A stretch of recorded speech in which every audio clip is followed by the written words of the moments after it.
सुनिए धर कर ध्यान अब पार्वती शारदावती दुर्गा ऋषि बिलो बैठा का कहता जो जो जैसी गई वहां पर मुनि ने सबका सत्कार किया अब जो जो जैसी लायक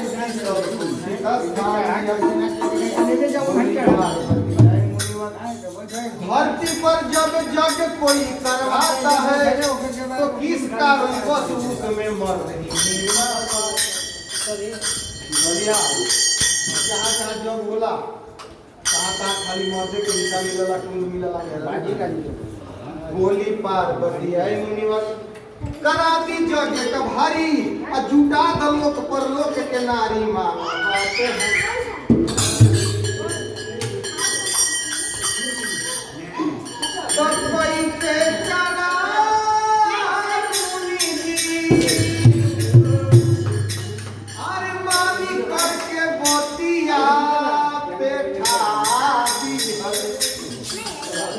जागा से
औरत के खाली जोड़वा मर्द कोई नहीं पाती में लिख के चलेगा और पार्वती शारदा लक्ष्मी सरस्वती सब जग के तैयारी कर रही शिव जी देखनी आप पूछनी है कि आलू आरी बता दो गोरिया कौनी ओरिया के जइबू धुन बदल गई तो बता दो गोरिया कौनी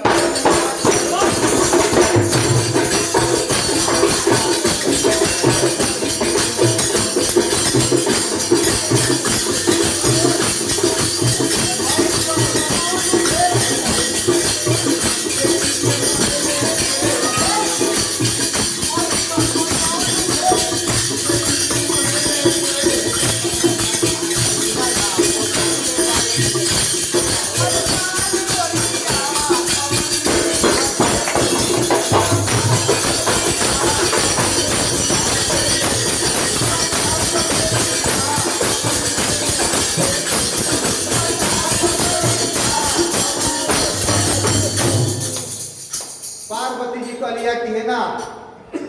वही जा नो एंट्री के बोर्ड लगल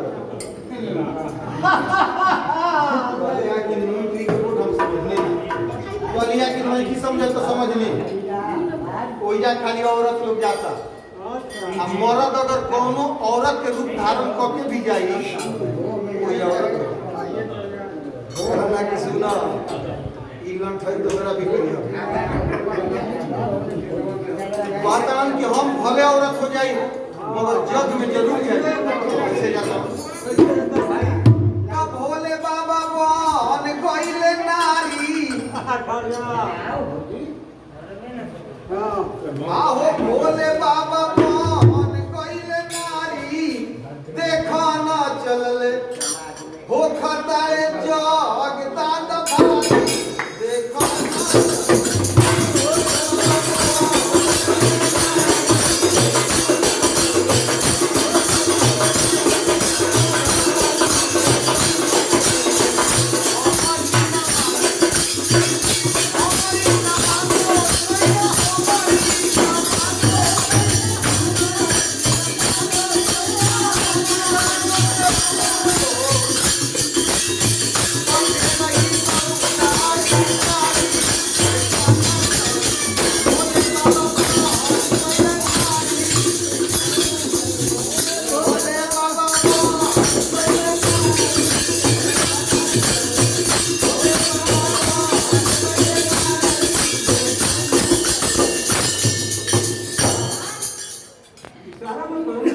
परिक्रमा करे लगले हा तो कहते रहे कि हे उमा हम तो हो गई कहलिए कि का हो गई तो मत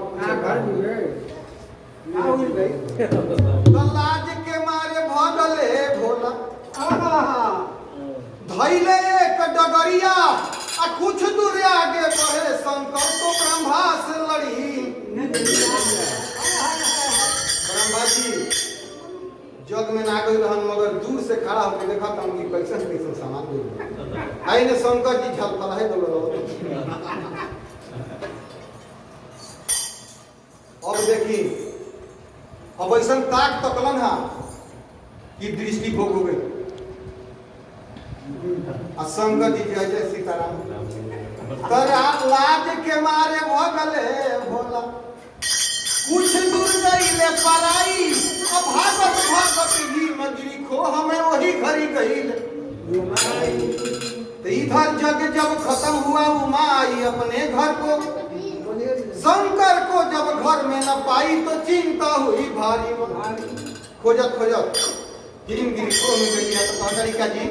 भेजा आके कहे लुकाई में आज जब पेट फूलक देखली तो कह तरीके आ ही था ई कहां से ले लो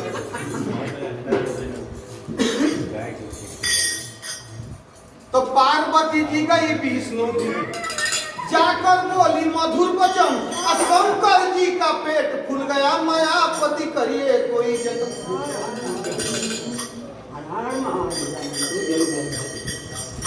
विष्णु बोले पार्वती मानो बात हमार शंकर के त्रिशूल उठा के पेट दौनु कर कौन रास्ता नहीं करवा उनके त्रिशूल से उनके पेट फाड़ दो तो पार्वती बाणी देखिए पति के पेट फाड़ देलिए राम तो निकल नारद जी लाला नवा मंगल गवा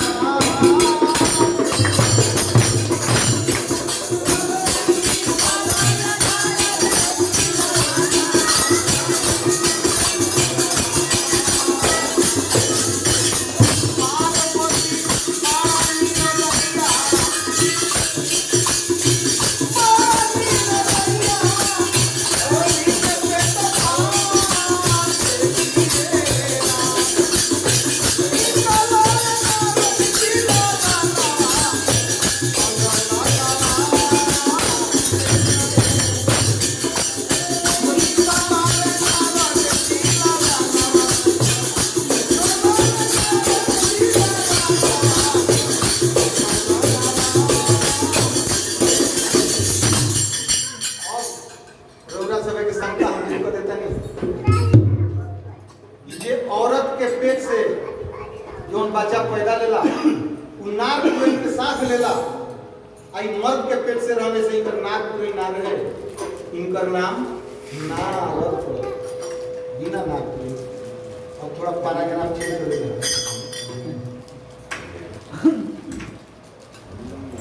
एक समय की बात पुरानी सुनिए एक कहानी शंकर को पूजा करने को रावण मन में चला गया वहां पर जहाँ की रहते थे भोला दानी बस पर्वत के ऊपर जाके शिव जी को ध्यान भोला भवन में डालेला अरे काटी काटी गारा दानवा रावण को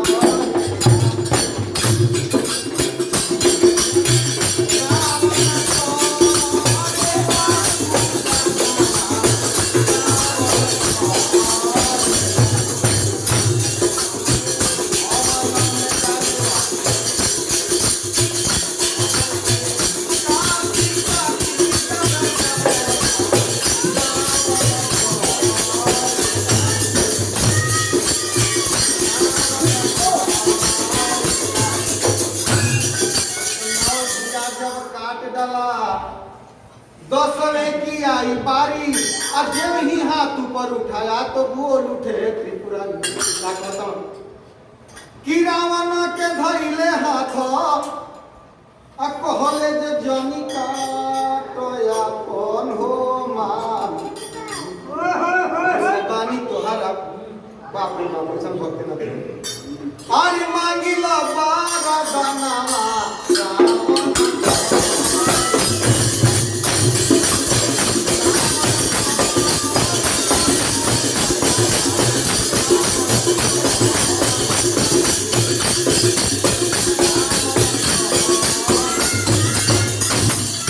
रावण कहलस कि हे बाबा हम रोज लंका से पूजा करे खातिर आइला अगर वरदान ले चाहत है तो हमरा साथे चल अब शिव जी बना के यहाँ चलना कि ठीक बा मगर एगो शर्त रही कि जहां धर देब हम ओहिजा से फिर ना उठब लगा कि धर ना करो घर ना तब लेके शंकर को रावण चला है वो देवताओं में हो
लेके चल गेलो पार्वती जी देखली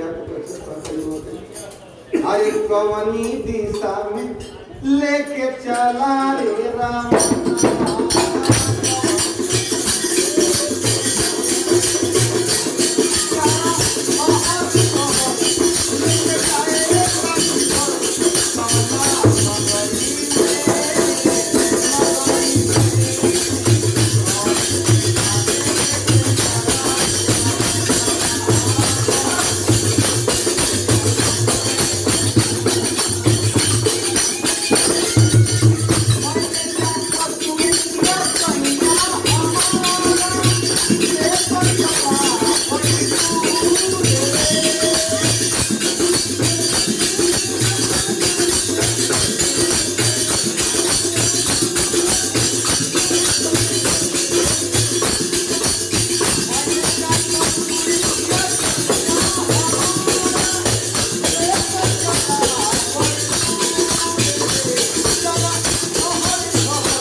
वेश धारण कर ले हा अब माया के किताब वापस लगा तो रावण बोला कि हे बाबा तनी भाई देखा ना राजी करने वाली बोले हैं कि तो दिक्कत में बात तब तो नहीं मनी खाती देता हम फिर भाई भी माने कि माया के सब लगल होकर हाली होता ओही जे धर अंतर ध्यान हो गई कहां दिलन बैजनाथ धाम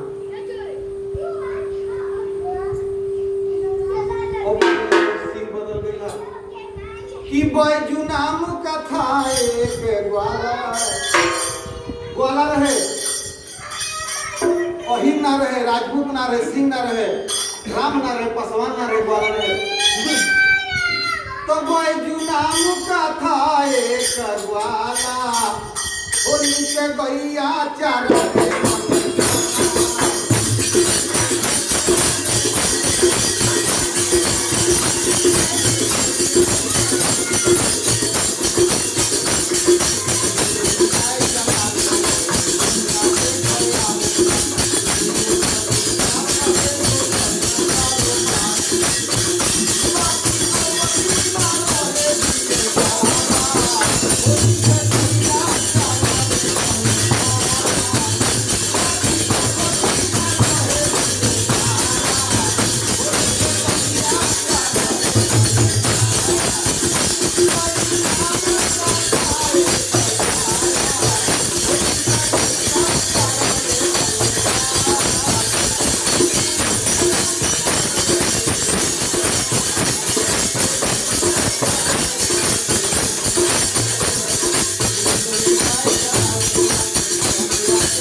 रोज गाय चरावे मगर एगो नजारा देखलखा का देखता एगो गाय सब गाय के तम दुहता नहीं मगर एगो गाय दूध नहीं के आखिर कारण का देखलो कि पथले बजाई गाय ओही कहता कि हम चरावत नहीं करके का ई गाना तो पथले बजाई गाय हई बुझावा गिरावे ई होया चारा जबाड़ा भारी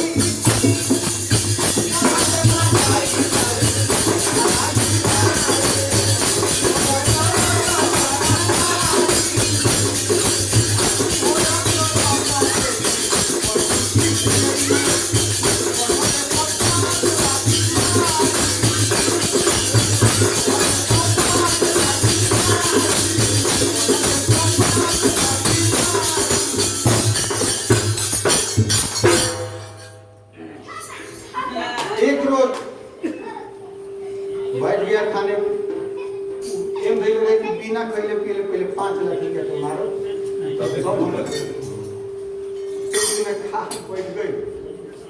एक दिन बैठ गया खाने को याद आया लाठी लेकर चल दिया जाकर जो पिटना शुरू किया तो बोले कि बहुत मारो मत पहले तुम्हारा ही नाम रहेगा तो वही बैठी पीछे ना वही बजना था बोलो बोलो शंकर भगवान की जय